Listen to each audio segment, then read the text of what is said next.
Materinya itu pilihan dari A sampai dengan H ini. Pak, maaf, slide-nya kalau di saya format penulisan, Pak. Bagaimana? Slide yang tampil format penulisan, Pak. Memang gitu ya, Pak? Yang Bapak Ya. baca tadi itu nggak tampil ya, Pak? Bentar saya ulangi ya. Saya share ulang ya. Saya ulangi, saya share ulang. Enggak. Ya. Tugas terstruktur MSDM. Bisa melihat enggak itunya? Bisa, Pak. Ya. Nah, ini tugasnya, ini sudah ada di silabus ini. Sejak awal sudah saya share ke peserta ya, ke mahasiswa. Tugas terstrukturnya ini, buat paper dengan materi A sampai H di bawah ini.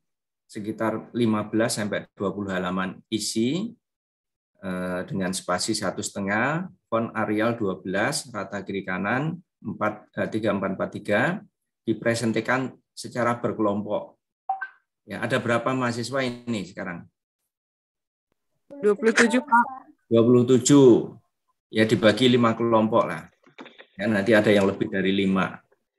Kalau masing-masing mahasiswa ada yang 7. Sudah punya, Pak, kelompok yang tugas pertama itu aja kali ya, Pak?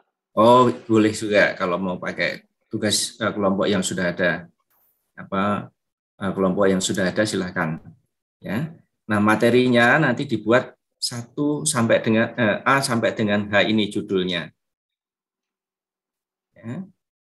Jadi setiap judul nanti harus menyebutkan definisi variabel, dimensi, indikator, dan butir-butir manajemen apa yang dibahas. Kalau yang manajemen kinerja ya nanti manajemen kinerja, manajemen hubungan industrial, ya, nanti pilih hubungan industrial. Kalau yang milih K3 ya K3, kalau yang milih kompensasi benefit juga milih itu, training development, ini pilih salah satu ya, nomor 2-nya ini, pilih di antara A sampai dengan H. Kemudian tugas nanti setelah dijadikan paper, dibuat rangkumannya dalam bentuk PowerPoint untuk dipresentasikan di kelas. Presentasinya minggu terakhir sebelum UTS, sebelum UAS. Ya, minggu terakhir sebelum UAS untuk perkuliahan itu kita isi dengan presentasi kelompok. Ya, cukup jelas tugasnya? Jelas, Pak. Jelas, Pak. Ya. Oke. Format penulisannya, daftar isi kajian teoretik itu terdiri dari konsep dan definisi variabel, dimensi variabel, indikator dimensi, kemudian kisi-kisi atau butir-butir pertanyaan instrumen. Ya, nanti ada tabel, kisi-kisi itu berupa tabel. Ketentuan penulisan, setiap variabel teori dicarikan minimal 5 teori dari grand teori. Ya, nah, Bapak, saudara-saudara nanti berpikirnya begini, wah ini nanti saya bisa jadikan sebagai judul penelitian kalau begitu ya, karena setiap nomor pilihan tadi itu harus membuat minimal 5 grand teori dari sumber buku aslinya. Ya.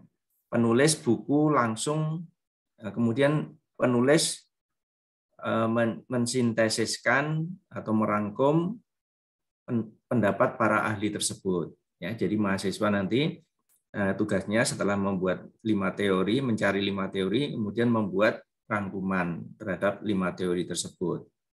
Jadi ada 5 teori mengenai manajemen kinerja. Ya, dari 5 teori tadi dirangkum oleh kelompok, ya, menurut pendapat kelompok.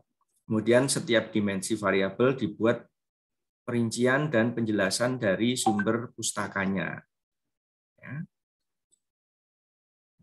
setiap indikator dari masing-masing dimensi dibuat perincian dan sebutkan sumber pustakanya. Ya. Baik dimensi maupun indikator juga disebutkan sumber pustakanya. Lalu untuk kisi-kisi dari setiap variabel dapat dibuat dalam bentuk tabel. Ya. Nah, karena tadi ada definisi, dimensi, dan indikator yang sudah menyebutkan sumber pustakanya, maka nanti dibuat daftar pustaka, ditulis sesuai dengan format penulisan daftar pustaka Stima IMI. Ya, nanti bisa melihat dari buku pedoman penulisan tesisnya Stima IMI. Ya. Oke, itu contoh penulisannya.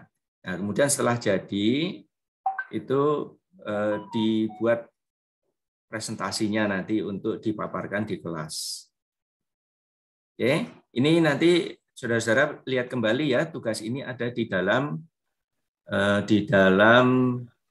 silabus. Sudah punya semua silabusnya?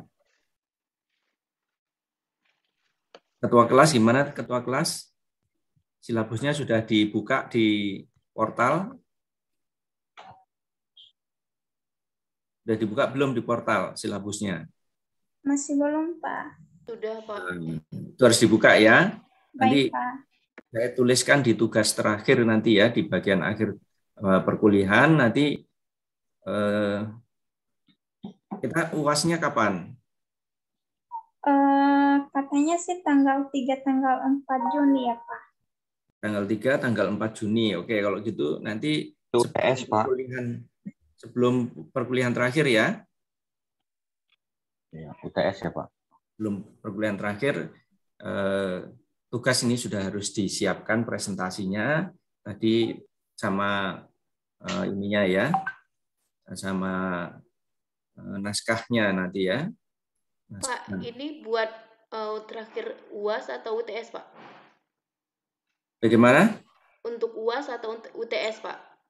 Ini tugas, bukan UAS atau UTS. Maksudnya presentasinya mau mendekatin UAS atau kalau UTS kan tinggal nggak berapa lama lagi nih, Pak? Kan tadi saya sebutkan pertemuan terakhir sebelum UAS. Oke, makasih, Pak. Ya, sebelum UAS. Tapi tugasnya kan nanti dibuat dulu secara terstruktur, karena kan masih ada yang belum disampaikan nih materinya, kayak manajemen kinerja ini kan belum disampaikan, disiplin dan disiplin ini juga belum. Ya, ini kan nanti kita sampaikan dulu materinya, baru menjadi tugas ya, bisa dipakai untuk menjadi bahan penulisan tugas. Oke, cukup jelas ya. Kalau sudah, kita mau masuk ke materinya. Ya. Saya siang ini akan menyampaikan 2 materi.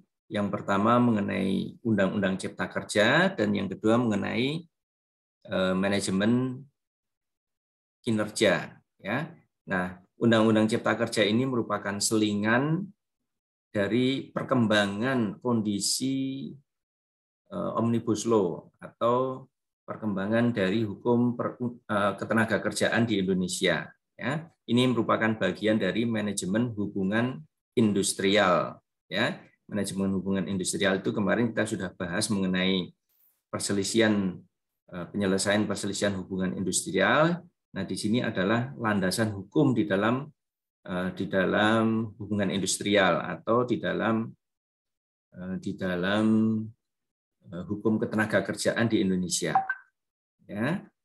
Oke, saya akan masuk ke materi ini. Nanti terakhir manajemen kinerja.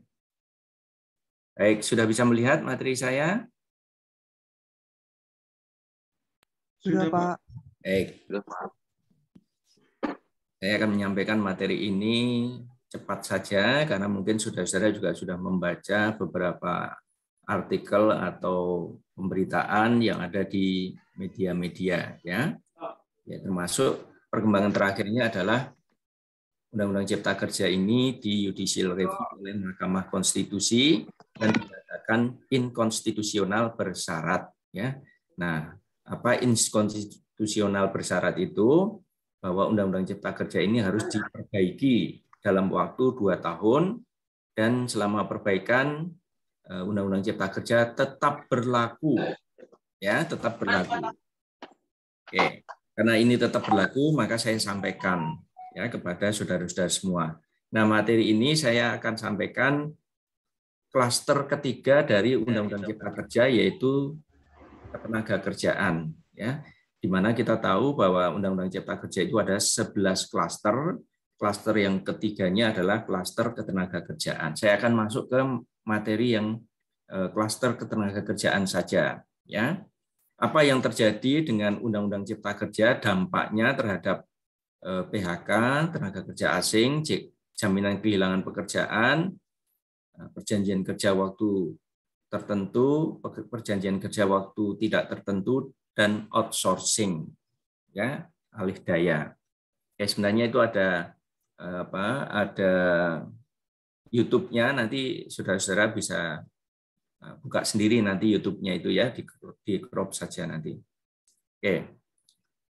Jadi Undang-Undang Cipta Kerja ini, dari Undang-Undang Cipta Kerja ini kita mempunyai mimpi bahwa di tahun 2045 kita akan menjadi negara maju. Ya. Produk domestik bruto kita mencapai 7 triliun US dollar, dan Indonesia masuk dalam 5 besar ekonomi dunia dengan kemiskinan mendekati 0%. Ya. Di zaman pemerintah sebelum Jokowi ini, di tahun 2016 ke bawah, ya, itu juga Indonesia sebenarnya sudah masuk di dalam 20 besar negara dunia, ya, negara ekonomi dunia. Nah, ditargetkan di tahun 2045 itu menjadi 5 besar ekonomi dunia, ya. Ini kita semuanya harus berharap, ya, mengharap.com gitu ya, optimis ya untuk menjadi negara besar. Arahan Presiden pada waktu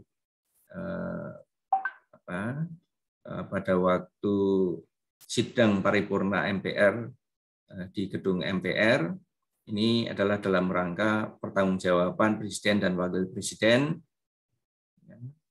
untuk periode 2019-2024, ya, pidato kenegaraan ya, bukan pertanggungjawaban.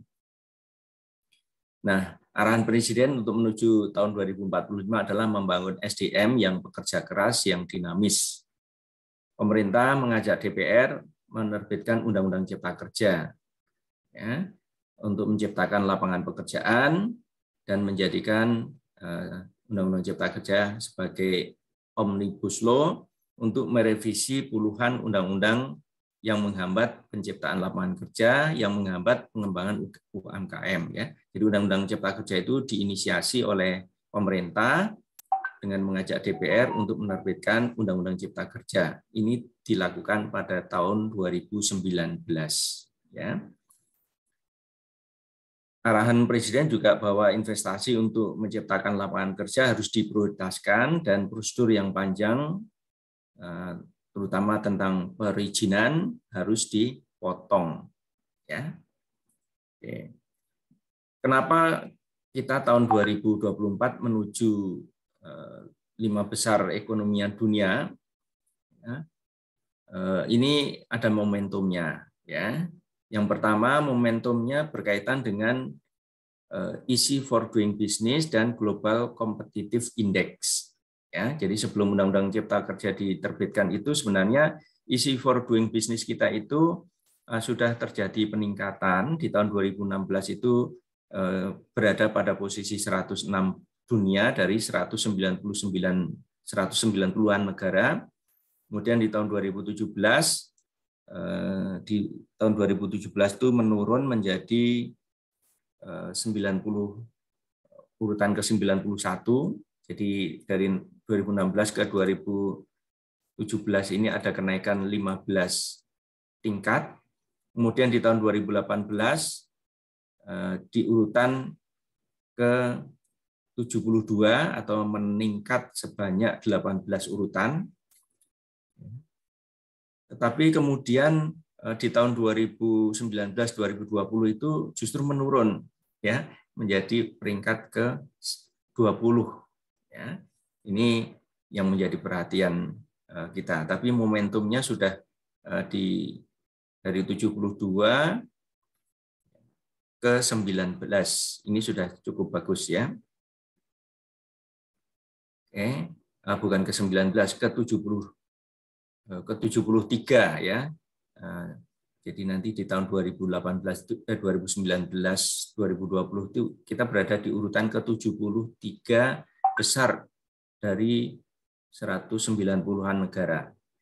Dari sisi yang lain, momentum yang mesti kita capai yaitu Global Competitive Index. Di tahun 2011, Global Competitive Index kita itu dari 190 negara itu ada di urutan ke-46. Lalu di urutan ke-50 di tahun 2012. Kemudian kembali naik 38 di urutan ke-38 sampai dengan tahun 2017 itu sempat turun, 2014 sempat turun, kemudian naik lagi, sempat turun lagi. Jadi kalau dari 2016 ke 2017 itu mengalami peningkatan lagi. Ya. Tapi kalau dibandingkan dengan negara-negara ASEAN lainnya, ya, urutan 36 itu di tahun 2017 itu masih di bawahnya Malaysia, di bawahnya Thailand, apalagi Singapura. Ya, jadi masih jauh. Hanya sedikit di atas Brunei yang 46, Vietnam 55, Filipina 56, Laos 98 dan Kamboja 94. Ya, itu di antara negara-negara di seluruh dunia dan ASEAN, Asia ya. Oke. Nah, targetnya di tahun 2020 dan seterusnya sampai dengan 2025 ya, kalau tadi peringkat untuk EODB-nya, easy of doing business-nya, kemudahan berusahanya itu di tahun 2015 tadi ada di nomor 14, di tahun 2016 di peringkat 109, kemudian di tahun 2017 91. Nah, ini di tahun 2018 tadi sudah sempat 72, tapi di 2019 dan 20 turun lagi di angka 73 dan 74. Ya. Saudara-saudara bisa melihat di sini ini kemarin itu adalah tahun politik. Ya, jadi penurunan perekonomian itu karena ya ada pengaruh juga dari selain perekonomian global juga karena merupakan tahun politik. Jadi kalau sudah tahun politik itu yang diurusi ya bagaimana untuk mencapai kekuasaannya lagi. Ya. Oke. Nah, di luar itu semuanya sebenarnya sudah ada perbaikan-perbaikan. Ya, perbaikannya di tahun 2015 itu adalah perbaikan mengenai perizinan berusaha, penambahan kapasitas kelistrikan, ya, kemudian pembayaran pajak. Ya. Kemudian ada perbaikan juga di tahun 2020,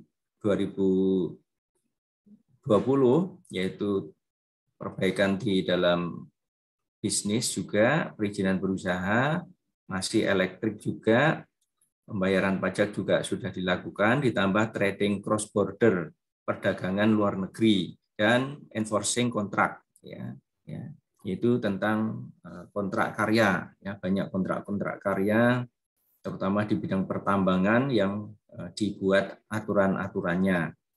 Nah, dari periode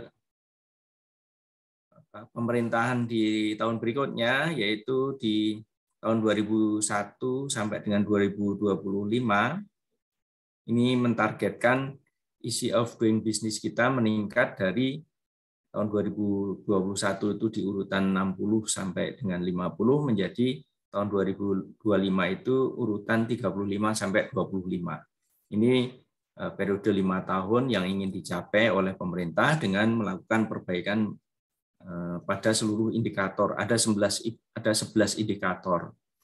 Nah, 11 indikator inilah yang nanti akan dijadikan sebagai klaster-klaster di dalam Undang-Undang Cipta Kerja. Jadi strategi perbaikan peringkat EODP ini dilakukan dengan komitmen pemerintah dan kementerian lembaga dalam perbaikan peringkat seluruh indikator. Ada 11 indikator tadi. Kemudian perbaikan struktur untuk seluruh indikator. Perbaikan pengawalan implementasi perbaikan kemudahan berusaha. Adanya pengawalan dari Satgas Perizinan Berusaha. Dan sosialisasi, diseminasi kebijakan perbaikan kemudahan berusaha kepada kementerian lembaga dan Pemda. Ya, ini upaya yang dilakukan dalam rangka meningkatkan easy of doing business, kemudahan berusaha di Indonesia. Oke. Lalu upaya untuk menuju 2045 itu juga karena adanya prediksi atau hasil penelitian yang dilakukan oleh PricewaterhouseCoopers.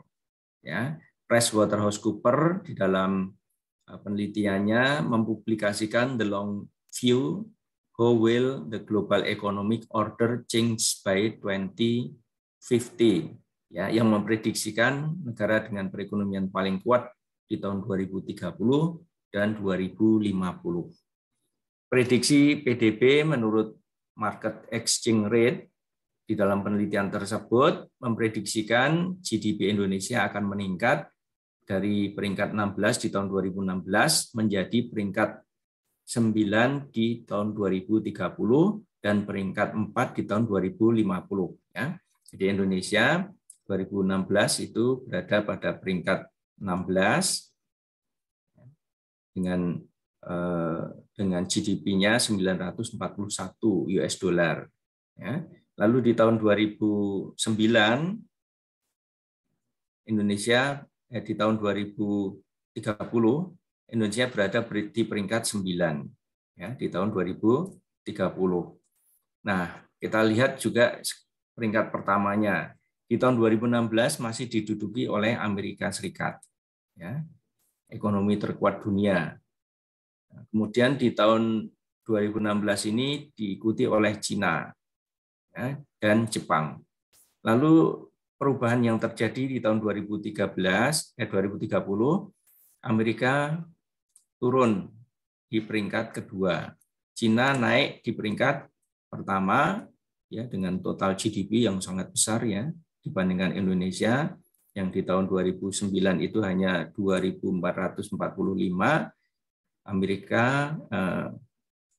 Cina itu berada di peringkat pertama 26.499 US dollar, ya. Kemudian Amerika 23.475. Jepang di tahun 2030 turun di peringkat keempat, ya. Tapi India naik dari peringkat 7 ke peringkat 3, ya. Ini India naik. Lalu posisi di tahun 2050 nanti diperkirakan dalam penelitiannya tersebut Cina tetap di urutan pertama dengan total GDP 49.853. Amerika juga berada tetap di peringkat 2.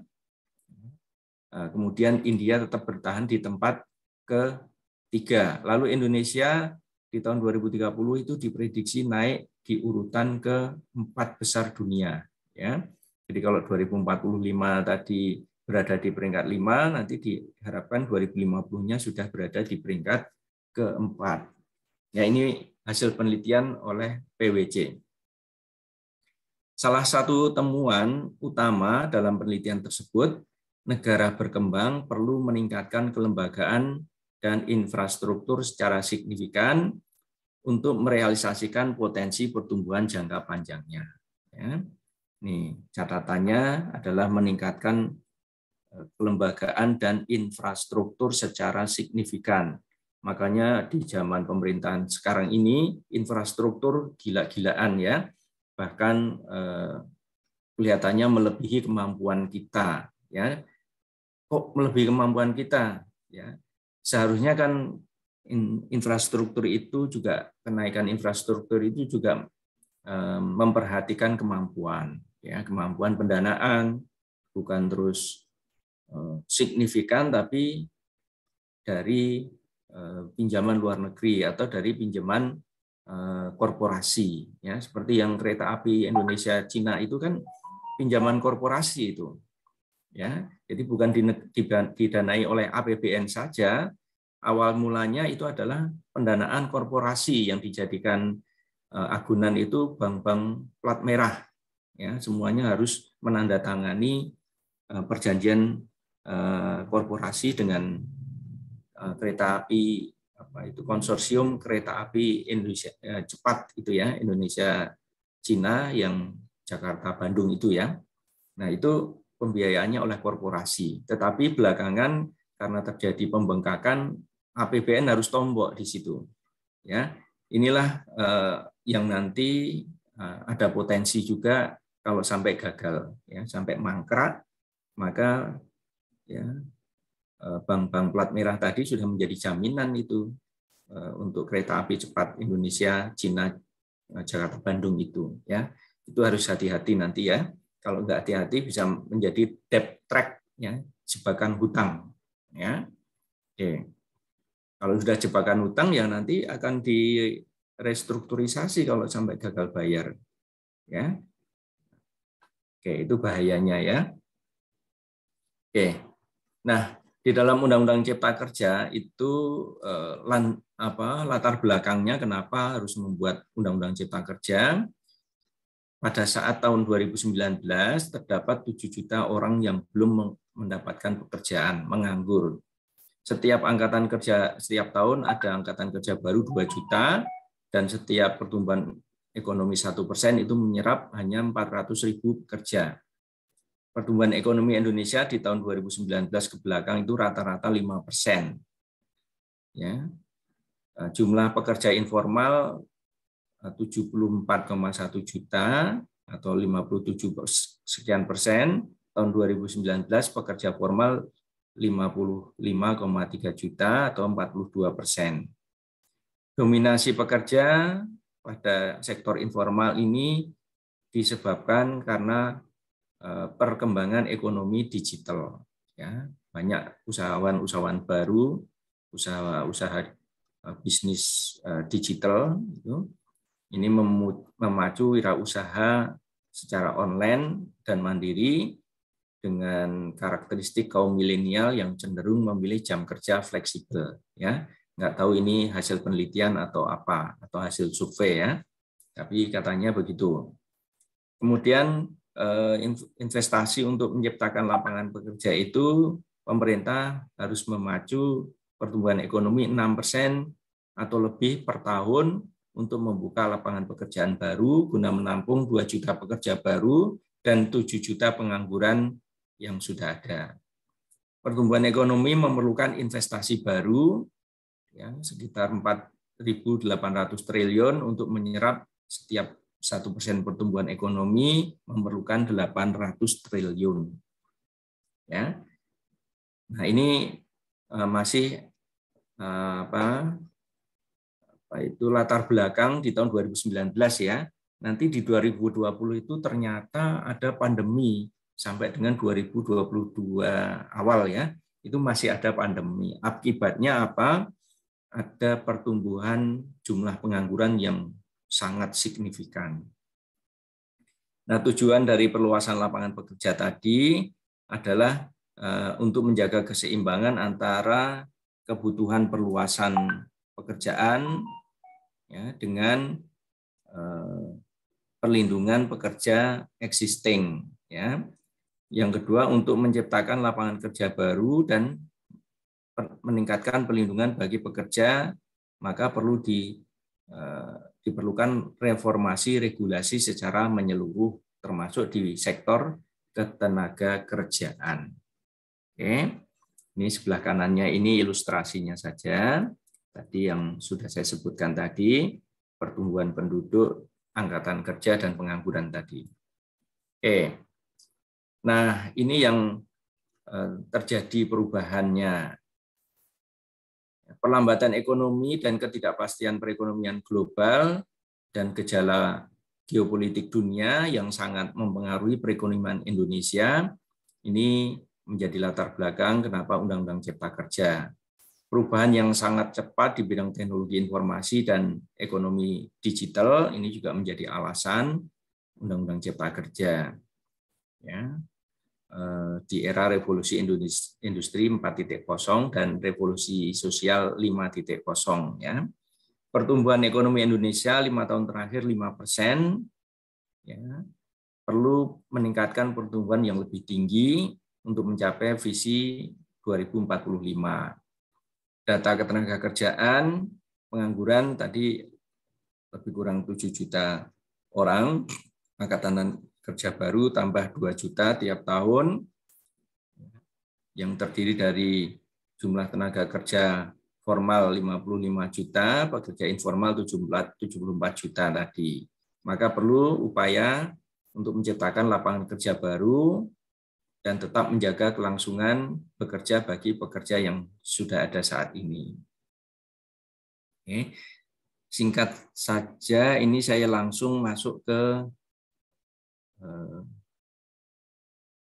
sebenarnya tadi ada akibat pandemi ya yang harus saya sampaikan. Nah, ini langsung di sini saja ya. Kenapa kita perlu Undang-Undang Cipta Kerja? Kalau kita mau memperbaiki undang-undang satu persatu, itu butuh waktu 50 tahun. Dengan Undang-Undang Cipta Kerja menjadi lebih sederhana, bisa dipercepat. Ya. Kenapa kita perlu Undang-Undang Cipta Kerja? Urgensinya apa? Ya, untuk menaikkan kemudahan berusaha, tadi yang di depan kita sudah singgung, peringkat 73 di tahun 2020, ingin dinaikkan menjadi posisi 40 di tahun 2025. Ya. Kenapa juga perlu Undang-Undang Cipta Kerja? Karena tumpang tindih kebijakan pemerintah pusat dan pemerintah daerah. Ya, waktu ada euforia otonomi daerah, maka terdapat pengaturan-pengaturan di daerah itu yang bertentangan dengan undang-undang yang lebih tinggi. Ya, maka Undang-Undang Cipta Kerja diperlukan di situ untuk mengatur kembali. Yang ketiga, buruknya indeks persepsi korupsi. Di Indonesia ini indeks persepsi korupsinya masih tinggi. Ya, ini harus diturunkan. Saudara-saudara sering kali melihat ya, praktek-praktek korupsi di pemerintahan, di eksekutif maupun di legislatif. Ya. Termasuk juga di yudikatif itu masih sangat tinggi. Di Pemda-Pemda juga demikian, karena biaya politiknya sangat tinggi, sehingga mereka mencari pulihan-pulihan untuk pengeluaran-pengeluaran yang sudah dilakukan dalam rangka untuk mendapatkan jabatan politik tersebut. Ya, ini yang harus diturunkan. Yang keempat, terdapat fenomena hyperregulation. Ada pengaturan ya, yang berlebihan di negara kita ini. Ya. Nah, istilahnya mau kencing aja ada aturannya, mau kencing ada pajaknya, ya, ada regulasinya, ya. Oke, istilahnya begitu. Kemudian juga tingginya kebutuhan lapangan pekerjaan menjadi salah satu alasan juga di dalam Undang-Undang Cipta Kerja itu. Lalu kebijakan sektor yang belum sinkron, masih ada rekomendasi teknis yang dibutuhkan dalam rangka untuk mendapatkan perizinan berusaha.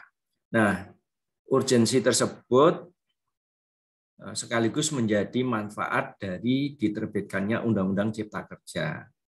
Dengan adanya Undang-Undang Cipta Kerja, maka dapat memperbaiki iklim investasi, mewujudkan kepastian hukum, menyelaraskan kebijakan pemerintah pusat daerah, meminimalisir dan mencegah praktek korupsi, menyederhanakan regulasi, dan membuka lapangan pekerjaan seluas-luasnya.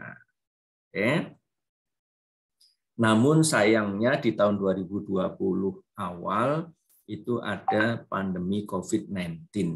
Ya, COVID-19 itu menyebabkan yang tadinya di tahun 2019 sudah ada 7 juta pengangguran ditambah rata-rata 3 juta per tahun.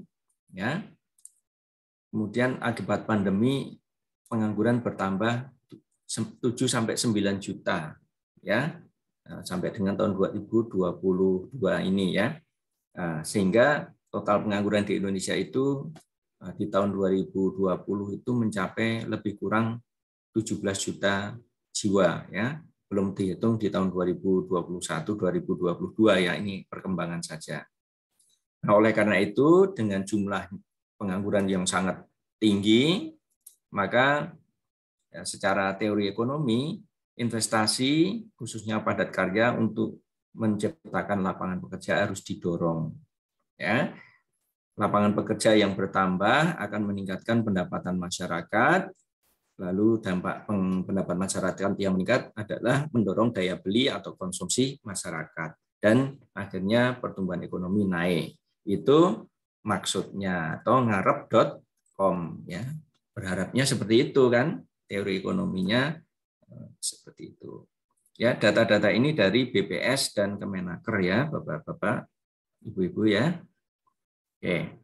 Nah, saya tidak usah membahas lebih jauh, tapi sedikit saja dampak dari COVID-19. Saya masih menggunakan slide yang lama ini, yaitu tahun 2020. Mestinya sekarang sudah ada lagi yang 2021 ya. Kalau 2022 nanti baru tahun 2023 baru muncul ya. Nah, tapi dampak awal saja dari pandemi COVID-19 pada triwulan pertama tahun 2020 ya. Korea Selatan mengalami resesi ya, dengan adanya pertumbuhan ekonomi negatif 2 kali ya, yaitu di tahun 2018 minus 3,0, di tahun 2020 itu juga masih minus ya. Kemudian Amerika Serikat itu di kuartal di tahun 2019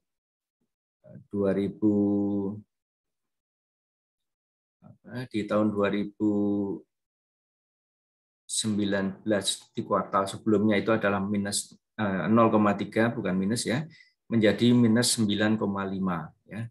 Ini ada penurunan 2 kali, di sini turun, kemudian di sini turun lagi. Nah, 2 kali pertumbuhan ekonomi minus itu sudah menyebabkan resesi. Nah, kita lihat yang resesi sesungguhnya ini Uni Eropa di tahun 2019 Q1 itu minus 2,5, kemudian di Q2 2019 minus 14,4 ya. Ini berarti mengalami resesi ya. Tiongkok atau Cina di tahun 2020 sebagai negara pertama penderita COVID-19 itu pertumbuhan ekonominya minus 6,8, tapi justru di tahun 2019 kuartal kedua sudah positif lagi ya. Kemudian Indonesia juga demikian. Indonesia di tahun 2020 kuartal kedua itu minus 5,32. Kemudian di tahun 2019 2020 kuartal kedua ya, itu mengalami pertumbuhan ekonomi yang masih negatif ya, masih di bawah 0 ya. Jadi mengalami resesi juga Indonesia di tahun 2020 tersebut. Ya, itu beberapa kejadian perekonomian yang ada di dunia ya. Oke. Nah, sekarang kita kembali ke Omnibus Law. Ya, secara historis praktek penerapan Omnibus Law telah banyak diterapkan di beberapa negara dengan menganut common law system. Ya, negara-negara yang menganut common law system itu di Amerika, Eropa, ya, dan beberapa negara di Amerika Latin ya, itu menerapkan common law system. Indonesia sebenarnya bukan habitnya negara common law system. Indonesia itu menganut civil law. Ya, undang-undang kita itu menganut civil law, bukan common law. Ya. Tujuannya common law itu di negara-negara Eropa, Amerika itu adalah untuk memperbaiki regulasi di negaranya masing-masing dalam rangka meningkatkan iklim dan daya saing investasi. Ya. Nah, di dalam prinsipnya common law ya, yang dianut oleh Omnibus Law Indonesia saat itu, ini ada beberapa undang-undang. Ya. Nah, beberapa undang-undang ini kalau saya sebutkan ada 78 undang-undang, sebagian dipangkas, sebagian disederhanakan dan diselaraskan. Ya. Jadi Omnibus Law itu sebagai strategi reformasi regulasi agar penataan perundang-undangan dapat dilakukan secara sekaligus ya terhadap banyak peraturan perundang-undangan. Tujuannya apa atau manfaatnya dari Omnibus Law? Yaitu menghilangkan tumpang tindih antar peraturan perundang-undangan, efisiensi proses perubahan dan pencabutan perundang-undangan, dan menghilangkan ego sektoral. Ya, itu tujuannya ya, atau manfaat dari reformasi regulasi. Tadi kalau untuk merubah satu persatu dibutuhkan waktu 50 tahun, ini cuma 2 tahun selesai.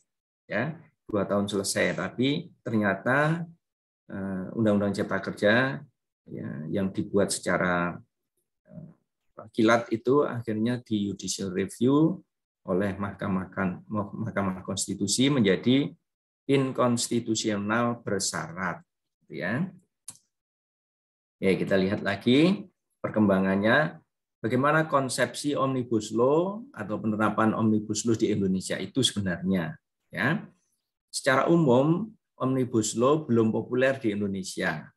Namun sudah ada beberapa undang-undang yang menerapkan konsep tersebut, seperti Undang-Undang Nomor 9 Tahun 2017 tentang Perpu Nomor 1 Tahun 2017, yaitu akses informasi keuangan untuk kepentingan perpajakan, diubah menjadi undang-undang yang mencabut beberapa pasal dari beberapa undang-undang. Ya, itu pernah ada satu undang-undang, yaitu Undang-Undang Nomor 9 Tahun 2017 sudah diterapkan sebelum Omnibus Law. Tapi kan hanya satu. Ya. Oke. Nah, ini ada 78 undang-undang yang sebagian dihapus pasal-pasalnya, sebagian disederhanakan, sebagian lagi diselaraskan. Metode di dalam Undang-Undang Cipta Kerja itu mengganti dan atau mencabut beberapa materi hukum dalam berbagai undang-undang. Ada materi hukum atau pasal-pasal ayat yang dicabut, disederhanakan, dan diselaraskan tadi. Apa konsekuensi dari metode Omnibus Law? Ada 2 konsekuensinya. Yang pertama, undang-undang existing masih berlaku. Sebagai contoh, Undang-Undang Cipta Kerja.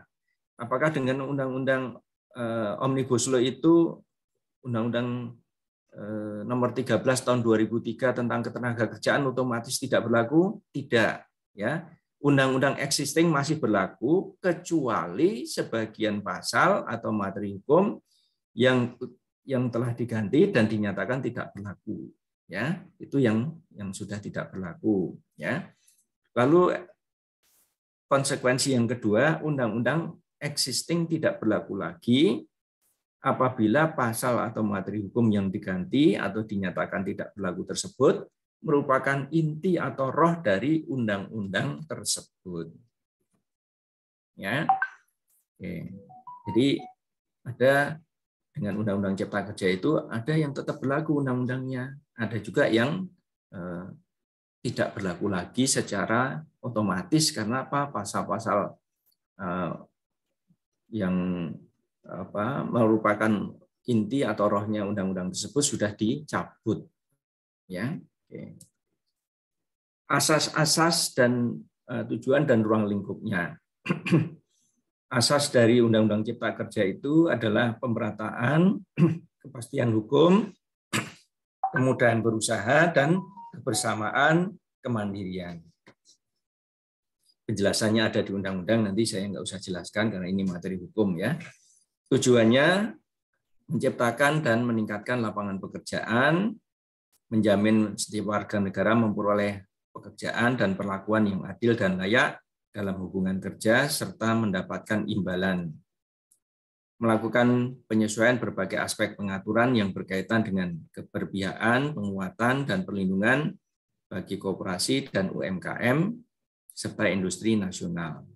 Lalu yang keempat, melakukan penyesuaian berbagai aspek pengaturan berkaitan dengan peningkatan ekosistem investasi dan percepatan proyek-proyek strategis nasional. Ya, itu tujuan dan ruang lingkupnya. Nah, sekarang ruang lingkupnya.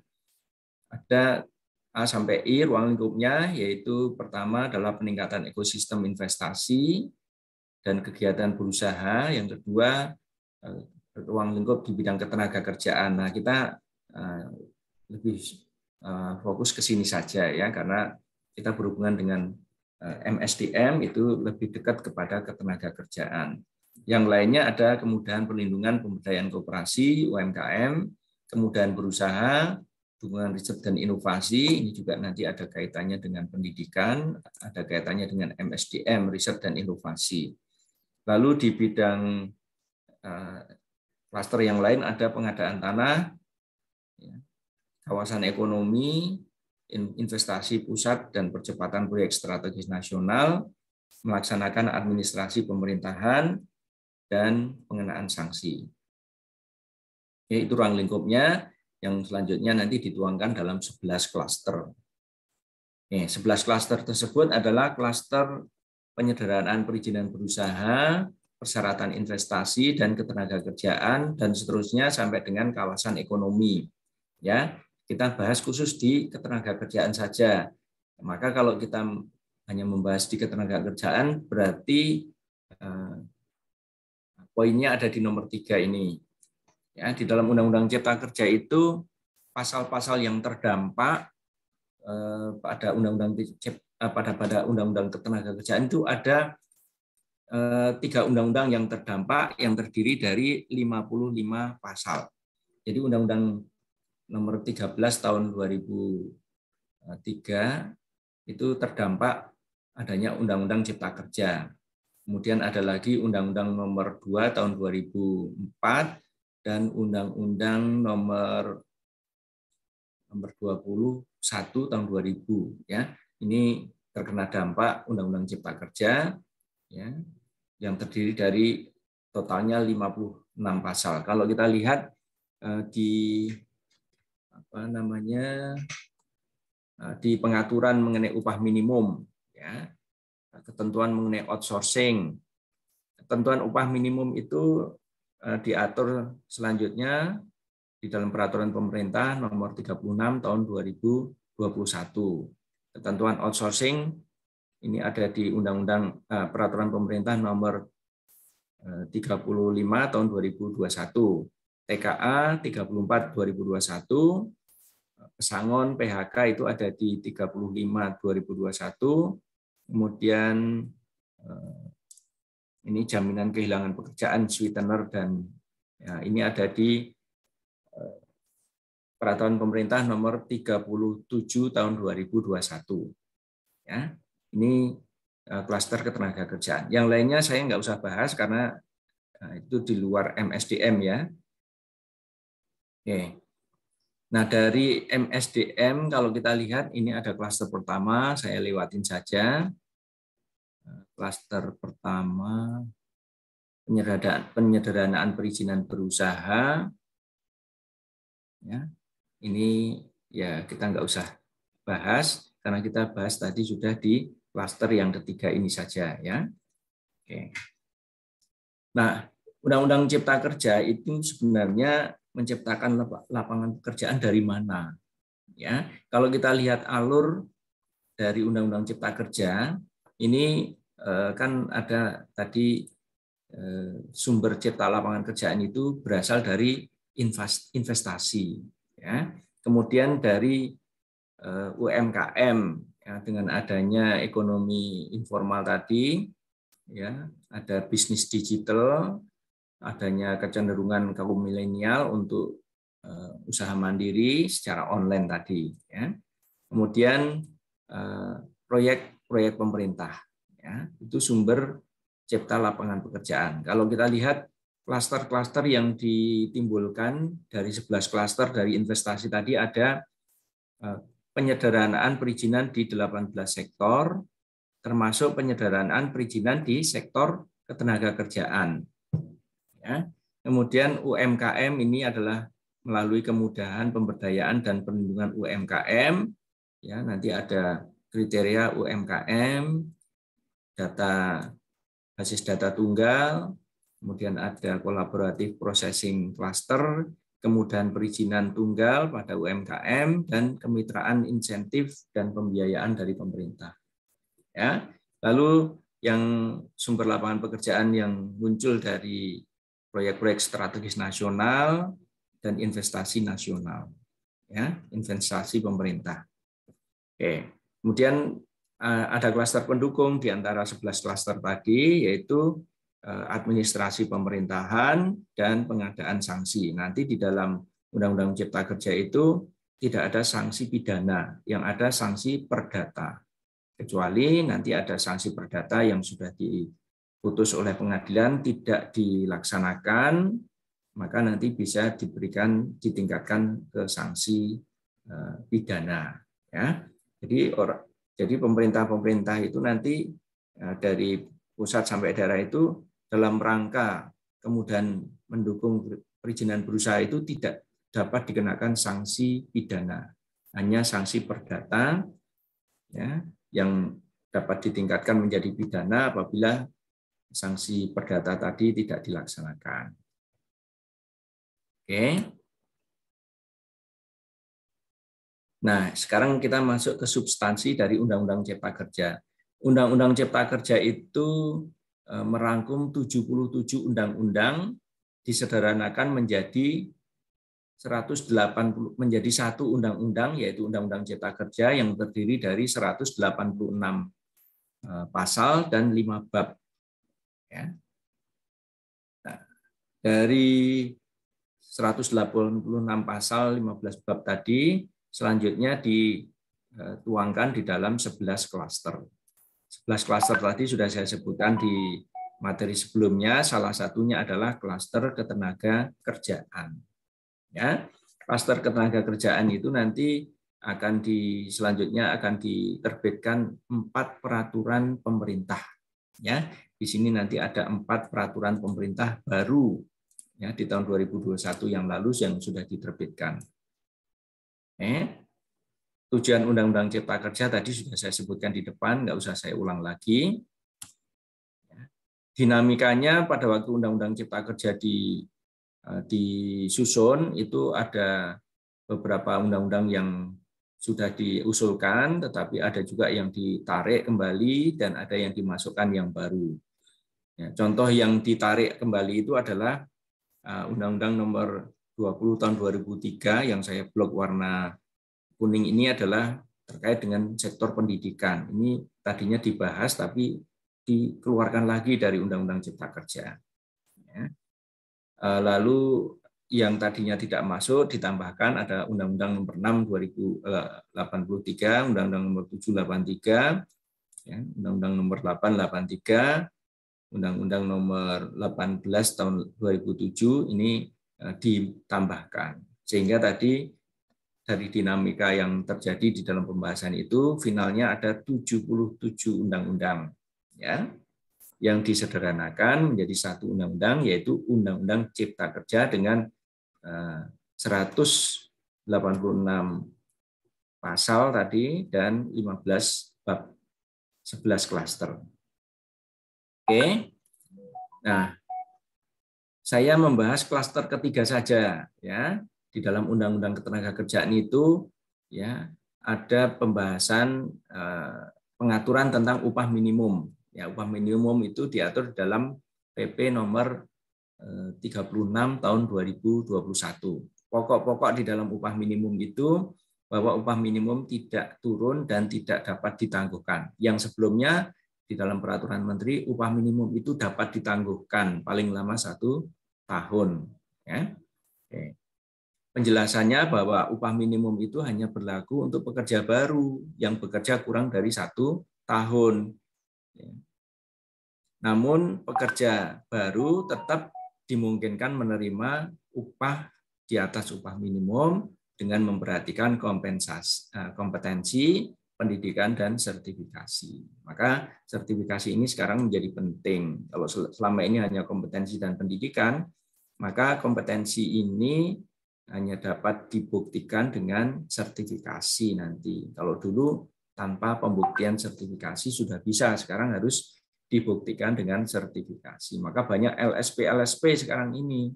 Ya, saya termasuk orang yang berkecimpung di bidang lembaga sertifikasi profesi sebagai asesor maupun sebagai manajer sertifikasi. Ya.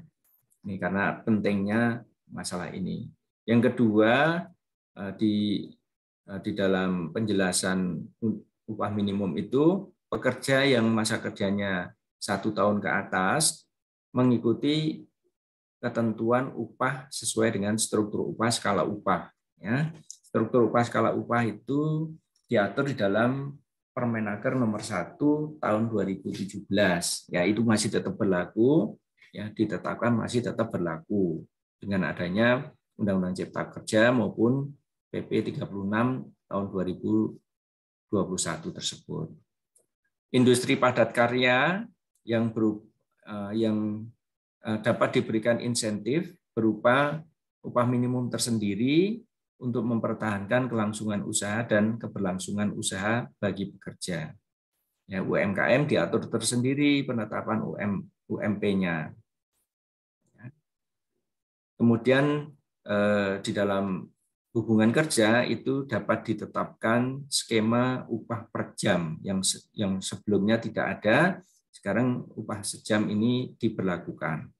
Ini tujuannya untuk mendorong jenis pekerjaan tertentu, misalnya konsultan, pekerja paruh waktu, trainer, dan sebagainya. Ya, itu ada jenis pekerjaan baru juga di dalam ekonomi digital.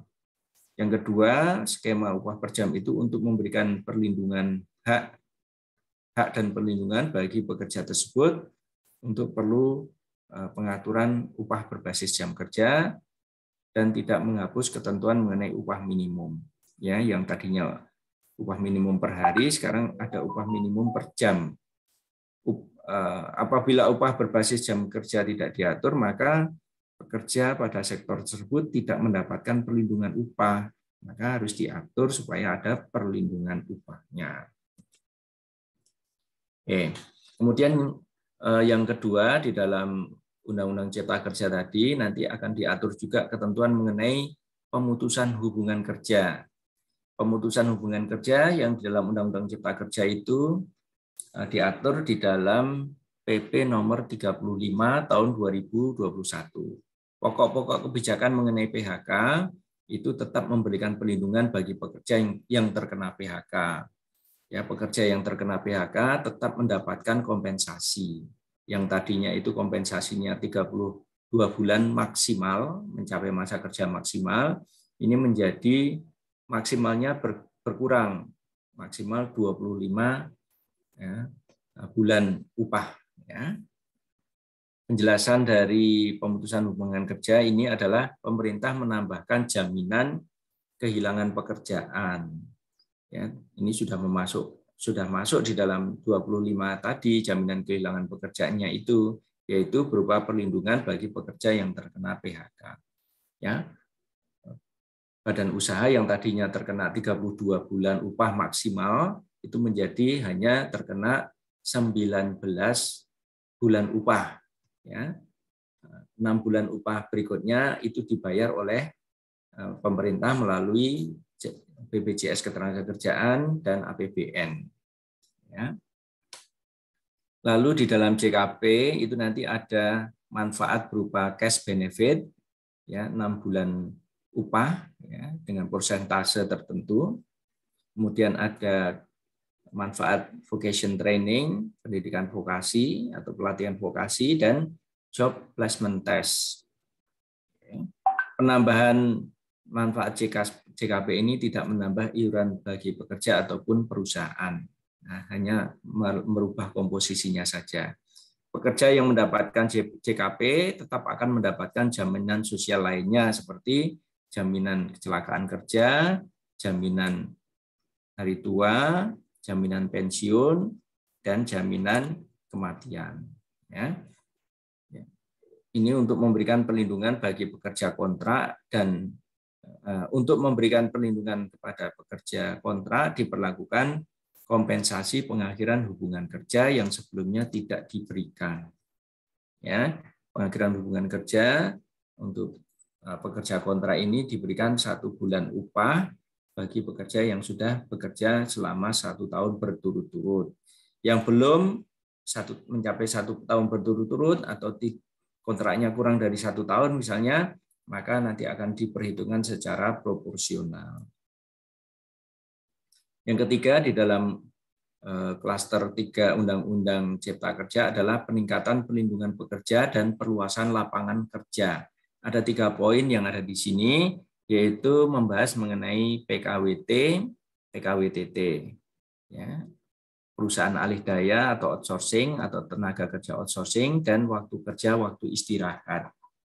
Ya, ini poin-poin yang ada diatur di situ. Saya tidak usah membacakan secara lengkap, silahkan nanti bisa dibaca sendiri ya. Kemudian isu-isu seputar ketenaga kerjaan. Dengan adanya Undang-Undang Cipta Kerja, waktu itu ada isu-isu yang muncul sehingga menyebabkan banyak penolakan-penolakan. Isu-isu yang muncul pada waktu itu adalah waktu kerja dilakukan perubahan. Ya,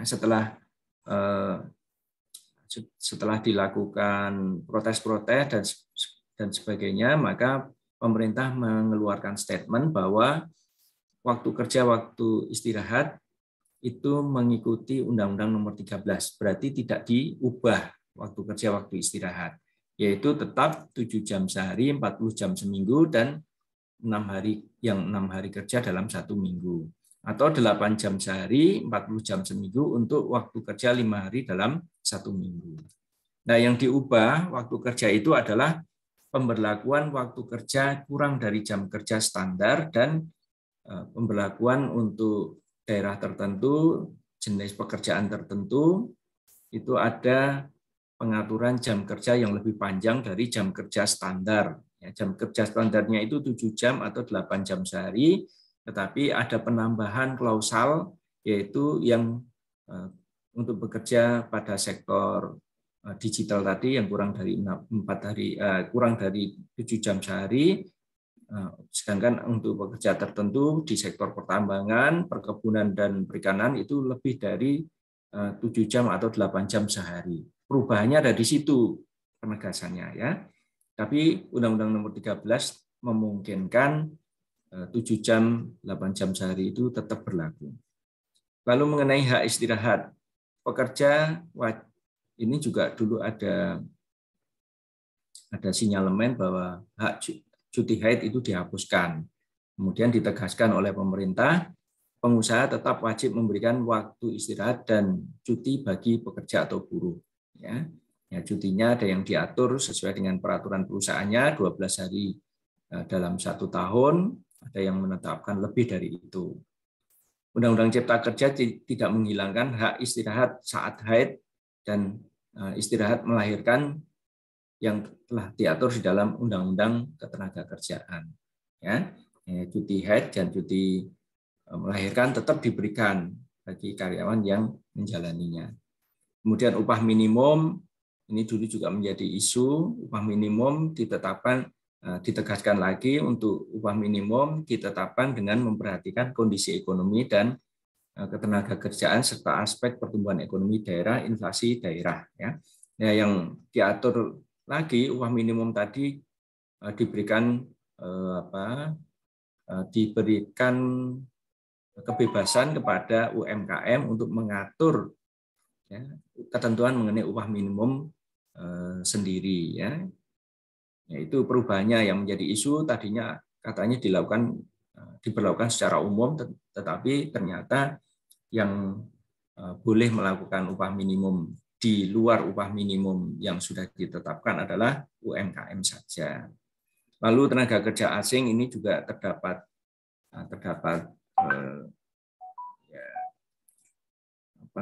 protes-protes yang diajukan oleh masyarakat tokoh-tokoh masyarakat maupun pegawai bahwa TKA dapat dipekerjakan di Indonesia itu hanya dalam hubungan kerja untuk jabatan dan waktu tertentu dan harus memiliki kompetensi sesuai dengan jabatannya. Ya. Oke. Nah, ini di dalam prakteknya bisa saja terjadi penyimpangan kalau tidak dilakukan penegakan. Setiap pemberi kerja TKA wajib memiliki rencana penggunaan tenaga kerja asing. Ini adalah untuk menjawab bahwa dulu ada IMTA, sekarang IMTA-nya sudah dihapus. Tetapi IMTA yang dihapus itu sudah dimasukkan di dalam kriteria RPTKA. Yaitu RPTKA yang baru ini adalah RPTKA by name by address. Kalau dulu RPTKA itu hanya jabatan saja. Nah, untuk izinnya menggunakan IMTA. Nah, sekarang RPTKA sekaligus sudah mencantumkan nama tenaga kerja asingnya. Yang terakhir, isu yang muncul adalah JKP atau pesangon dan JKP. Pesangon itu saya lihat di sini saja, PHK menjadi 25 kali dengan pembagian 19 kali ditanggung pemberi kerja, 6 kali ditanggung oleh pemerintah. Ya, dalam hal ini melalui BPJS dan program JKP. Ya. Kemudian ada cash benefit yang ditanggung oleh JKP melalui BPJS Ketenagakerjaan.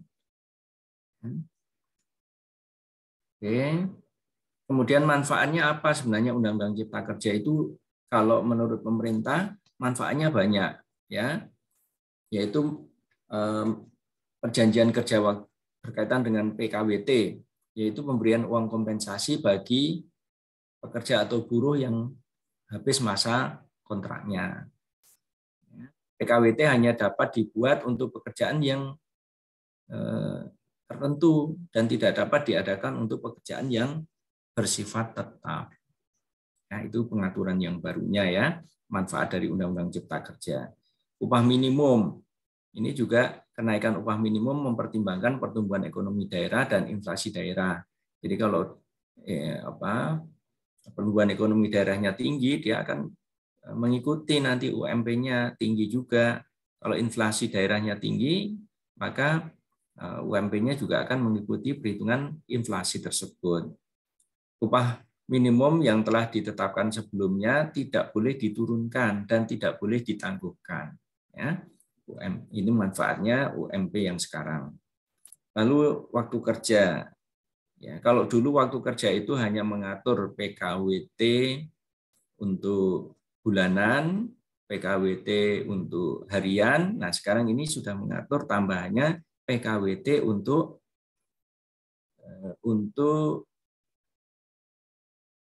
jam kerja, ya, upah minimum jam kerja. Oke. Jadi waktu kerja sekarang menjadi lebih fleksibel. Jam kerja normalnya adalah 7 jam sehari atau 8 jam sehari. Kemudian untuk jenis-jenis pekerjaan tertentu dimungkinkan untuk bekerja kurang dari jam kerja standar, dan untuk jenis pekerjaan tertentu ya bisa ditetapkan jam kerja lebih panjang dari jam kerja standar.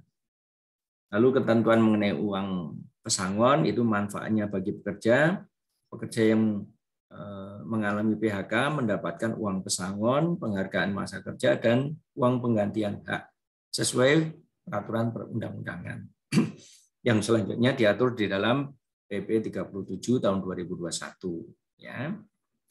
Nah, penurunan nilai PHK itu yang tadinya 32 untuk maksimum masa kerja menjadi 25. 19 ditanggung oleh pemberi kerja, 19 bulan upah ditanggung oleh pemberi kerja, 6 bulan upah ditanggung oleh pemerintah melalui JKP.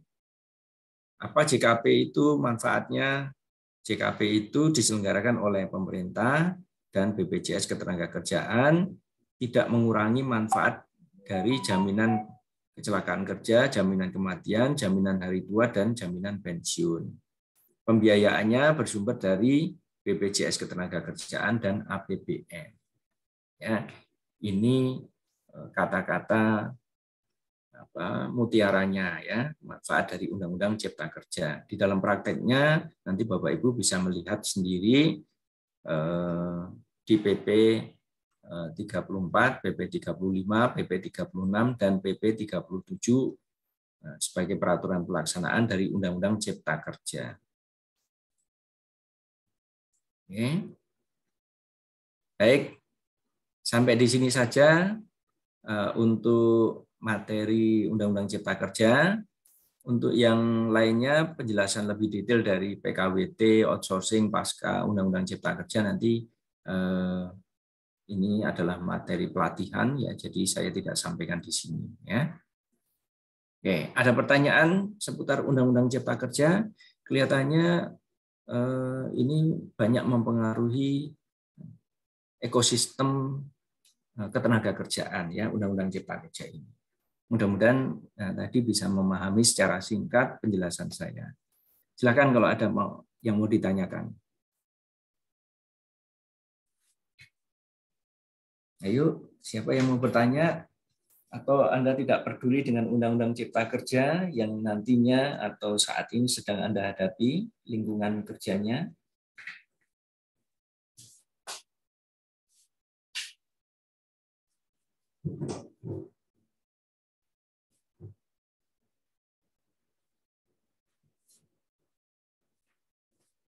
Ya, silakan kalau ada yang mau bertanya.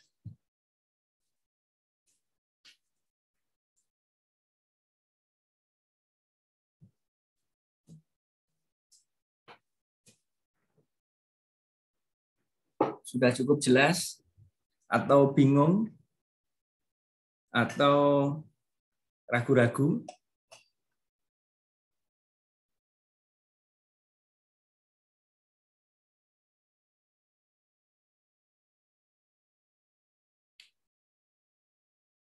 Silahkan diminum ya.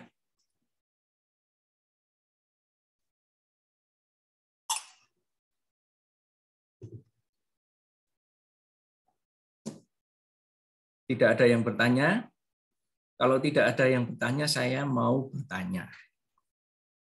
Gantian boleh dong, saya cek ya pemahaman saudara dari materi yang sudah saya jelaskan tadi. Katanya Undang-Undang Cipta Kerja tadi bisa menciptakan lapangan pekerjaan. Bersumber dari mana penciptaan lapangan pekerjaan dari Undang-Undang Cipta Kerja tersebut? Siapa yang mau menjawab? Salah nggak apa-apa, jawab aja. Bersumber dari mana penciptaan lapangan pekerjaan dari Undang-Undang Cipta Kerja? Ini materi MSDM bukan? Iya, Pak. MSDM banget apa enggak ini? Dari itu kali Pak, dari kemudahan buat investasi asing Pak. Ya, investasi asingnya bagaimana tadi? Istilahnya apa? Buat dipermudahnya aturan untuk investasi asing di Indonesia Pak. Sehingga asing itu apa? Lebih tertarik buat investasi ke Indonesianya gitu Pak. Ya, sebenarnya kan begini. Undang-Undang Cipta Kerja itu kan meningkatkan iklim investasi tujuannya. Ya. Iya, Pak. Nah, investasi itu kan ada investasi dalam negeri, ada investasi asing, ada investasi pemerintah, ya kan? Iya, Pak. Investasi dalam negerinya ya menciptakan pertumbuhan jumlah perusahaan di Indonesia supaya perusahaan-perusahaan yang tadinya itu informal menjadi formal dengan adanya kemudahan perizinan berusaha, ya, sehingga menciptakan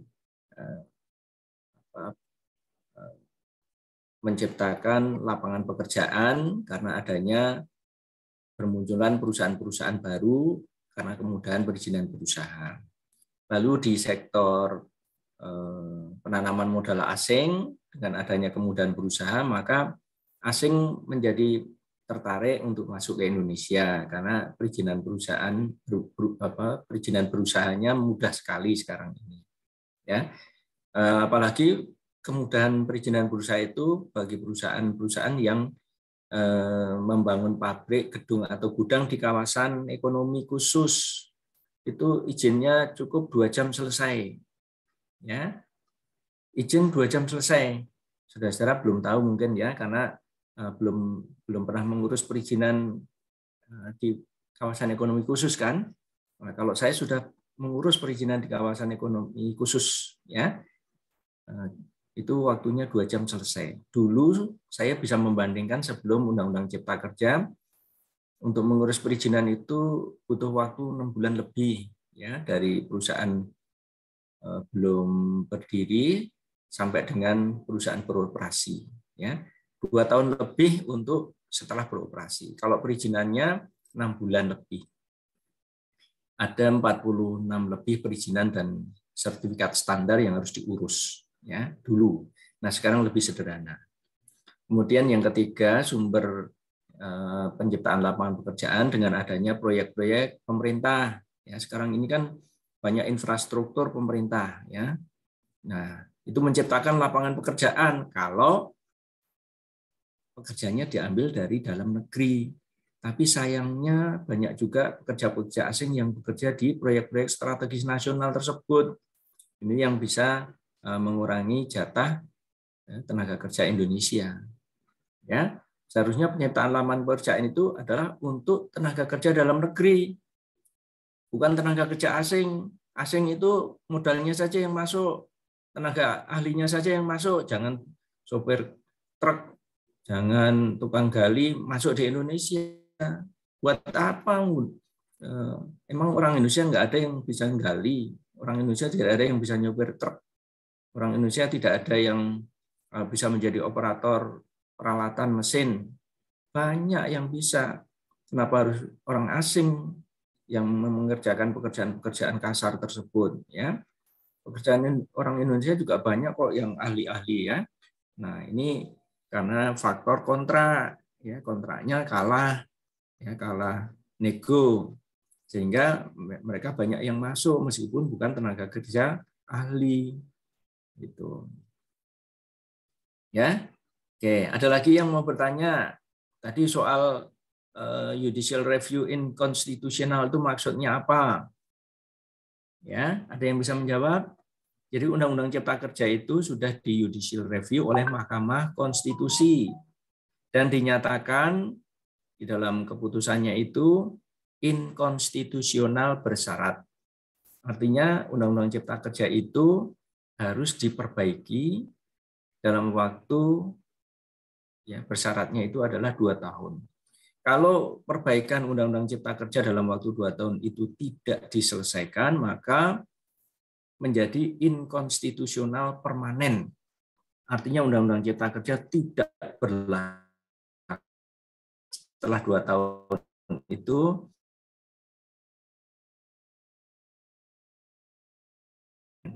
sekarang ini masih bersyarat inkonstitusionalnya. Nah, selama inkonstitusional bersyarat itu harus diperbaiki dan tidak boleh mengeluarkan peraturan pelaksana undang-undang tersebut. Enggak boleh, ya. Kecuali yang sudah diputuskan sebelum keputusan Mahkamah Konstitusi atau yang diundangkan sebelum putusan Mahkamah Konstitusi dibacakan. Oke. Ada lagi pertanyaan? Banyak sekali yang berkaitan dengan bapak-bapak, ibu-ibu di tempat kerja. Tadi ketentuan mengenai pesangon, kan saya singgung itu. Nggak ada yang bertanya. Nanti kalau Anda di PHK, misalnya diberikan uang pesangon yang seperti itu, apa reaksi saudara? Ya, ketentuan mengenai jam kerja, ketentuan mengenai cuti hamil atau melahirkan, kan ada yang ibu-ibu ini. Pak, saya boleh bertanya, Pak? Silakan. Untuk apa, Pak? Untuk PKWT itu kan perjanjian pekerja dalam waktu tertentu ya, Pak. Itu ada batas waktunya nggak sih, Pak? Dalam ketentuan undang-undangnya, Pak? Baik, ya. Jadi perjanjian kerja waktu tertentu ini ada batas waktunya. Nah, batas waktunya adalah maksimal 5 tahun. Ya. Nah, 5 tahun itu sudah merupakan perpanjangan dan pembaruannya. Ya, tidak boleh lebih dari 5 tahun. Perjanjian kerja waktu tertentu itu hanya boleh dilaksanakan untuk pekerjaan yang sifatnya tidak boleh dilaksanakan untuk pekerjaan yang sifatnya tetap. Ya, untuk pekerjaan-pekerjaan yang sifatnya tetap tidak boleh di PKWT. Untuk apa Pak? Misalnya buat posisi kayak posisi administrasi itu termasuk termasuk pekerjaan tetap atau bukan sih Pak? Gitu Pak. Ya, pekerjaan yang tetap itu pekerjaan yang selalu ada, meskipun ya pekerjaan yang selalu ada meskipun volume pekerjaannya itu bisa naik bisa turun. Pekerjaan itu harus selalu ada. Contohnya operator produksi itu adalah pekerjaan-pekerjaan yang sifatnya tetap. Ya, administrasi itu sebenarnya pekerjaan yang selalu ada, walaupun volume pekerjaan itu bisa naik bisa turun, pekerjaan administrasi tetap ada. Ya. Nah, istilahnya di dalam di dalam pengelompokan pekerjaan itu nanti ada alur pekerjaan. Alur pekerjaan akan menentukan mana yang masuk di dalam pekerjaan penunjang, mana yang masuk di dalam pekerjaan pokok ya atau pekerjaan organik ya. Jadi nanti yang menentukan adalah asosiasi masing-masing industri yang akan menetapkan mengenai pekerjaan yang bersifat tetap maupun yang bersifat penunjang ya. Nah, mungkin administrasi tadi dikelompokkan di dalam industri tertentu merupakan pekerjaan penunjang. Maka dia bisa dipekerjakan dengan PKWT. Ya. Jadi yang menentukan PKWT atau tidak PKWT itu nanti adalah alur pekerjaan. Ya, alur pekerjaan yang menetapkan nanti adalah asosiasi industri sesuai dengan sektornya masing-masing. Ya, bisa menjawab ya. Jadi maksimal 5 tahun dan 5 tahun itu sudah termasuk perpanjangan dan pembaruannya. Itu kalau udah lebih dari 5 tahun masih digunain PKWT itu gimana sih Pak? Ada konsekuensinya nggak sih Pak buat perusahaan Pak? Ya, bagi perusahaan yang sudah mempekerjakan PKWT selama 5 tahun itu ada 2 alternatif. Yang pertama, ya, diangkat sebagai pegawai tetap. Ya, pada tahun ke-6-nya itu. Pada awal tahun ke-6 diangkat sebagai pegawai tetap. Ya. Kalau misalnya perusahaan tidak mengangkat sebagai pegawai tetap harus diberhentikan terlebih dahulu. Ya. Nah, nanti setelah diberhentikan, kalau mau misalnya dipekerjakan lagi, ya membuat iklan lowongan pekerjaan supaya orang-orang yang habis PKWT pekerjaan baru lagi. Nanti ya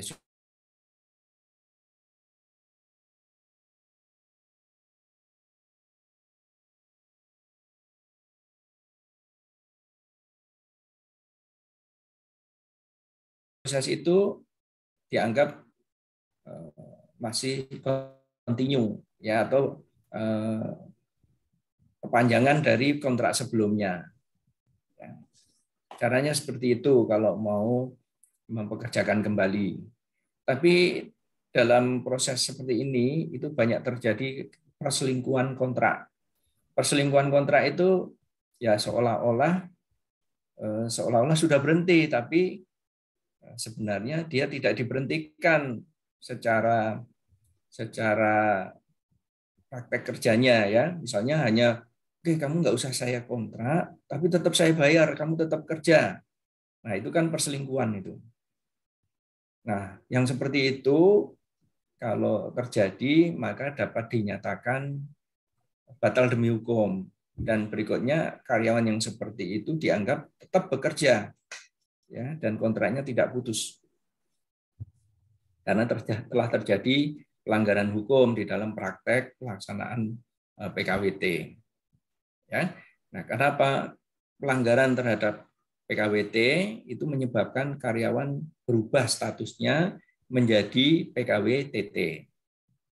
Ya, karyawan yang di PKWT kemudian di dalam pelaksanaannya itu melanggar undang-undang, salah satunya adalah tidak ada jeda, tidak ada atau melebihi waktu kontrak maksimum yang diperbolehkan, itu kalau tetap bekerja maka otomatis PKWTT. Ya, itu by regulation sudah diatur di situ. Nah, sekarang aturan yang paling baru lagi untuk penerima PKWT, untuk pekerja PKWT itu setiap perpanjangan kontrak itu harus dibayarkan dulu uang kompensasi pengakhiran hubungan kerjanya. Ya, jadi sebelum diperpanjang itu harus dibayar dulu. Kalau misalnya kontraknya 1 tahun, habis mau diperpanjang nih tahun yang kedua, bayar dulu yang 1 tahun tadi 1 bulan upah. Baru nanti dia menandatangani perpanjangan kontraknya lagi. Nggak boleh ditunda pembayaran kompensasi pengakhiran hubungan kerjanya sampai tahun ke-4, tahun ke-5, nggak boleh. Harus dibayarkan sebelum diperpanjang. Itu di dalam PP nomor 35 tahun 2021. Nanti bisa dibuka ya aturannya. Ada lagi yang mau bertanya? Ya, kebetulan. Ya, silakan.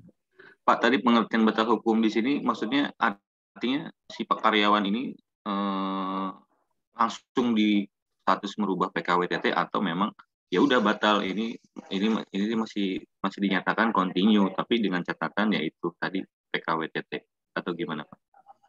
Ya, begini ya. Perjanjian kerja itu ada 4 syarat ya. 4 syarat tersebut di mana kalau ada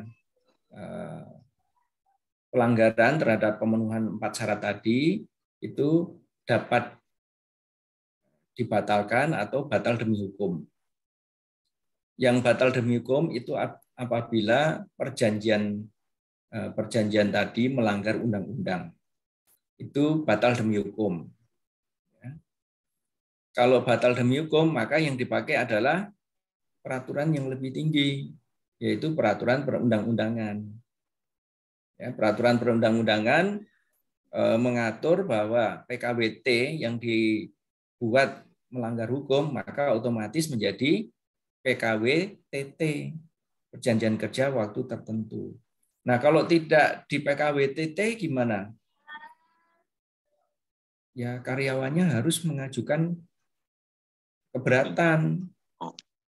Pak, ini saya sudah lebih dari 1 bulan, lebih dari 1 tahun, kok saya tetap bekerja tapi tidak diperpanjang kontrak saya. Itu otomatis PKWTT. Kalau saudara diberhentikan setelah itu, Anda wajib mendapatkan pesangon sesuai dengan Undang-Undang Ketenagakerjaan. Kalau tidak dibayarkan, Anda protes ke Depnaker, perusahaan kalah. Anda yang menang. Ya, itu. Tapi harus ada keberatan dari pekerjanya. Kalau pekerjanya dikeluarin diam-diam saja, ya yang nggak akan diproses oleh Kementerian Tenaga Kerja. Perusahaan juga akan fine-fine aja karena Anda nggak protes kok. Ya, Anda harus protes. Ya, protesnya dilakukan kepada perusahaan, ya, dibuat secara tertulis. Kemudian tanggapan perusahaan seperti apa? Kalau tidak ada tanggapan dari perusahaan, Anda teruskan itu ke Disnaker, Dinas Tenaga Kerja. Ini saya diperlakukan seperti ini oleh perusahaan. Kontraknya disebutkan, ditunjukkan. Saya tetap bekerja meskipun kontrak saya yang pertama sudah habis. Kemudian setelah 3 bulan atau setelah 3 tahun bekerja tanpa kontrak tadi, saya dikeluarkan nih, nggak pakai pesangon. Hanya menggunakan kontrak yang pertama yang berlaku 1 tahun saja. Anda maju ke Disnaker. Kalau perusahaan tidak mau memenuhi kontraknya itu. Ya. sampai ke pengadilan pun hadapi karena perusahaan kalah itu nanti. Di Disnaker nanti sudah akan diberikan anjuran untuk dijadikan sebagai pegawai tetap, ya, atau kalau di PHK mendapatkan pesangon sesuai dengan karyawan tetap. Anjuran dari Disnaker akan begitu. Ya, saya punya pengalaman praktis yang lama di bidang itu. Ya, saya bekerja di perusahaan asing lebih dari 26 tahun. Ya, menangani SDM. Ya, salah satunya ya beracara di pengadilan juga untuk menghadapi tuntutan-tuntutan dari pekerja. Ya. Jadi harus mengadukan. Kalau nggak mengadukan ya dianggap tidak ada perselisihan atau tidak ada keberatan dari pekerja. Kemudian tadi dapat dibatalkan. Ya, dapat dibatalkan itu maksudnya perjanjian kerja waktu tertentu yang dibuat melanggar hukum itu dapat dibatalkan melalui proses pengadilan. Ya, apabila ditemukan di dalam pasal atau pelaksanaannya di perjanjian kerja waktu tertentu itu ternyata melanggar hukum. Ya, nah, jadi ada yang otomatis batal demi hukum dan ada yang dapat dibatalkan. Ya, kalau yang otomatis melanggar hukum itu adalah peraturan yang dibuat yang melanggar hukum atau perjanjian yang dibuat dengan melanggar hukum. Itu ada yang otomatis batal demi hukum. Kalau batal demi hukum maka yang berlaku adalah undang-undang yang lebih tinggi atau peraturan yang lebih tinggi. Tapi kalau yang dibatalkan oleh hukum berarti melalui proses pengadilan. Ya, itu ya. Jadi harus ada keberatan dari pekerja. Kalau nggak ada keberatan ya nggak akan ada pembahasan nanti sampai di tingkat kementerian atau dinas tenaga kerja. Nah, kalau Anda sebagai manajer SDM, Anda harus hati-hati menerapkan hukum atau pasal di dalam perjanjian kerja. Ya, kalau Anda sebagai pekerja, maka ya Anda harus berani mengajukan keberatan itu melalui proses, ya bukan melalui emosional, ya terus mogok kerja atau apa gitu, enggak, melalui proses.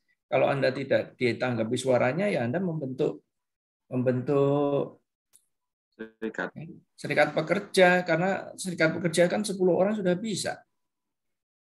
Ya kan, berkumpul membentuk serikat pekerja.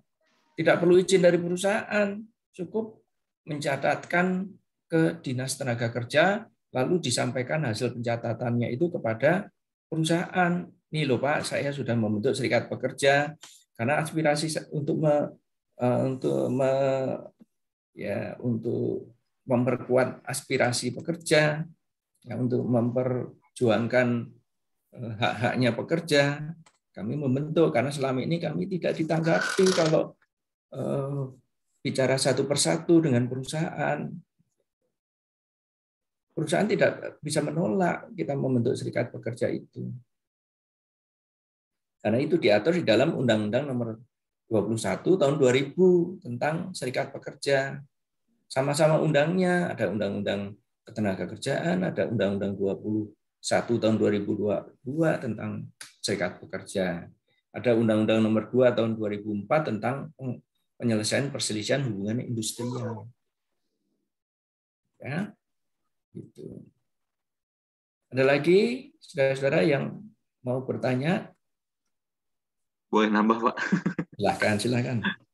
Kan tadi ya oke, terkait dengan batal hukum. Nah, tadi kan saya mendengar penjelasan dari Pak Yuni mengenai apabila dalam si karyawan mengajukan keberatan terkait hal ini, kan tadi di pengadilan memutuskan tentunya si karyawan yang akan menang gitu, Pak. Artinya menang ini dalam arti si perusahaan tinggal memilih mau di statuskan dia sebagai PKWTT. Contoh ini si karyawan ini sudah 5 tahun bekerja. Cuman pada saat masuk ke 6, si karyawan tersebut ya sudah tidak ada status gitu loh, tidak ada status dari si perusahaan, sehingga dari si karyawan itu mengajukan ke pengadilan Kemnaker, Disnaker lah untuk mengajukan keberatan. Nah, tadi kan disampaikan kalau dalam proses pengadilan tersebut sudah ditentukan dan si karyawan yang menang, nah artinya si perusahaan hanya mempunyai 2 pilihan, gitu ya Pak. Satu, dia mengangkat si karyawan untuk menjadi karyawan tetap atau PKWTT. Yang kedua, membayarkan hak dia sebagai karyawan tetap dengan status penghitungan masa kerja dari awal atau pada saat dia masuk ke 6 tahun ini Pak, tahun ke-6, bahwa dia saya sudah menang, saya sudah nyatakan PKWT, namun si perusahaan memilih ya sudah saya akan bayarkan pesangon kamu aja terhitung dari masa tahun ke-6 gitu. Ya. Ini kasusnya udah pemberlakuan udah omnibus law Pak, sehingga yang 5 tahun ke belakang dia sudah kita bayarkan gitu. Nah, masuk ke tahun 6 ini ketika pengadilan memutuskan si karyawan menang, si perusahaan memilih untuk membayarkan pesangon. Ya sudah saya akan bayarkan pesangon kamu gitu. Tapi 1 tahun doang nih Pak. Kan tahu saya yang kalau masa kerja 1 tahun kan belum dapat Pak gitu. Ya. Jadi nanti di dalam putusan pengadilannya akan disebutkan terhitungnya sejak kapan pembayaran pesangonnya itu terhitungnya. Kalau di dalam undang-undang itu pembayaran pesangon itu misalnya bagi pekerja PKWT yang dikontrak dengan terjadinya pelanggaran di dalam pasal-pasal kontrak, nanti pada saat terjadi pelanggaran itu maka dihitung pesangonnya dari situ. Karena pada saat terjadi pelanggaran itu, maka otomatis berubah PKWT menjadi PKWTT. Misalnya ini ilustrasinya ya, untuk mendukung pernyataan saudara tadi. Karyawan dikontrak selama 2 tahun. Atau 1 tahun ya. Yeah. Sehingga totalnya menjadi 5 tahun nanti. Nah, karena kontrak itu dilakukan 1 tahun, kemudian diperpanjang lagi 1 tahun lagi, diperpanjang lagi 1 tahun lagi, sampai dengan tahun ke-5 kan. Ternyata pada waktu tahun kedua, kontraknya nggak diperpanjang nih. Tapi Anda tetap bekerja terus sampai tahun ke-6, sampai tahun ke-2, tahun ke-3, tahun ke-4, nggak ada kontraknya lagi. Maka otomatis pada tahun kedua, setelah kontrak pertama habis, tidak diperpanjang, Anda tetap bekerja, itu PKWTT. Haknya sama dengan pegawai tetap. Maka nanti kalau di tahun ke-5 Anda tiba-tiba, Anda sudah 5 tahun nih maksimal kontrak, tidak bisa diperpanjang lagi, harus di PHK atau diangkat. Perusahaan milihnya di PHK. Nah, Anda tidak terima nih karena otomatis kan sudah berubah dari PKWT menjadi PKWTT di tahun kedua. Anda bisa mengajukan keberatan di situ.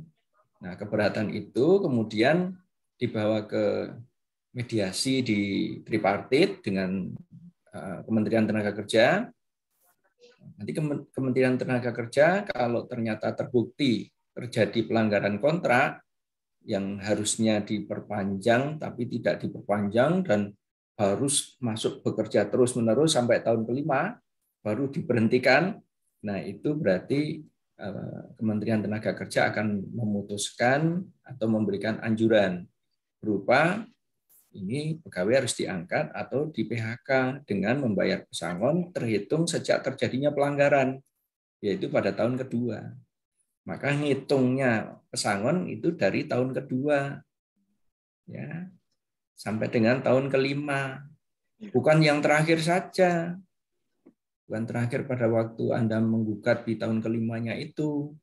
Tapi dari tahun kedua sudah terjadi pelanggaran. Disitulah hak saudara sebagai pegawai tidak tetap berubah menjadi PKWTT, menjadi pegawai dengan perjanjian kerja waktu tidak tertentu, artinya sama haknya sebagai pegawai tetap.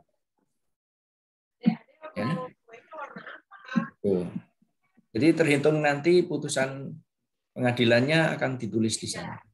Enggak, ya. Walaupun selama dia walaupun selama sebelum perselingkuhan kontrak kan kita bayarkan terus Pak kompensasinya gitu loh. Ya itu kan Anda bekerja harus dibayar dong. Iya kompensasi akhir kontrak gitu. Cuman emang kasusnya ya itu dari sistem kontraknya aja. Ya salahnya HRD nanti kalau misalnya dibayarkan uang kompensasinya ternyata tidak diperpanjang kontraknya, itu salah kontraknya itu. Ya, kontraknya harus diperpanjang setiap tahun. Kalau misalnya memang kontraknya itu tahunan, harus diperpanjang. Jangan dibayar kompensasinya saja, kontraknya nggak diperpanjang, maka itu otomatis buat PKWTT. Ya, sebagai RT harus tahu itu. Ya, jangan sampai dibayarkan PKWTT-nya kompensasinya, tapi kontraknya nggak diperpanjang, tapi orangnya tetap bekerja, itu namanya perselingkuhan kontrak nanti. Iya Pak. Berarti Omnibus Law bisa berlaku selain manufaktur ya Pak?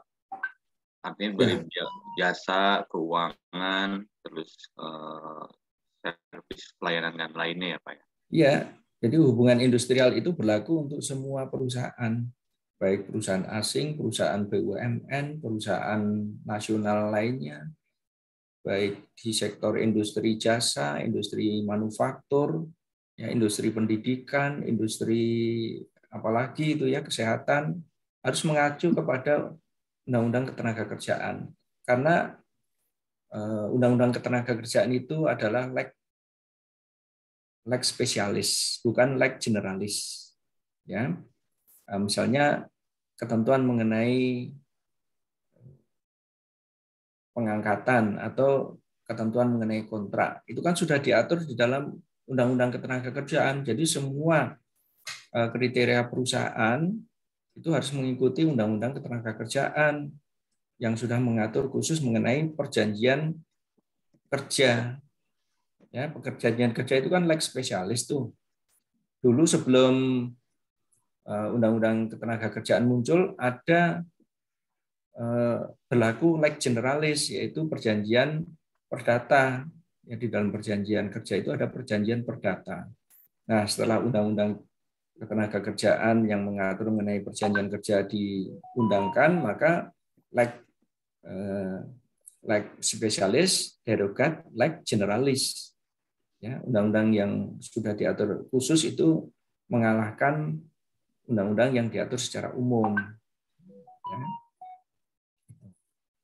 Ya. Baik, ada lagi yang mau ditanyakan? Cukup? Satu Pak, tadi untuk pembayaran kompensasi itu memang harus 1 bulan gaji atau sesuai dengan kemampuan perusahaan Pak? Minimum 1 bulan gaji atau gimana Pak?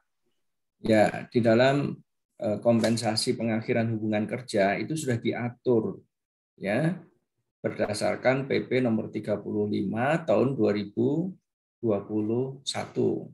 ya. Apabila perjanjian kerja berakhir ya, maka perjanjian kerja waktu tertentu berakhir, maka kepada perusahaan wajib membayarkan uang kompensasi pengakhiran hubungan kerja yang dibayarkan sebesar untuk 12 bulan berturut-turut sebesar 1 bulan upah.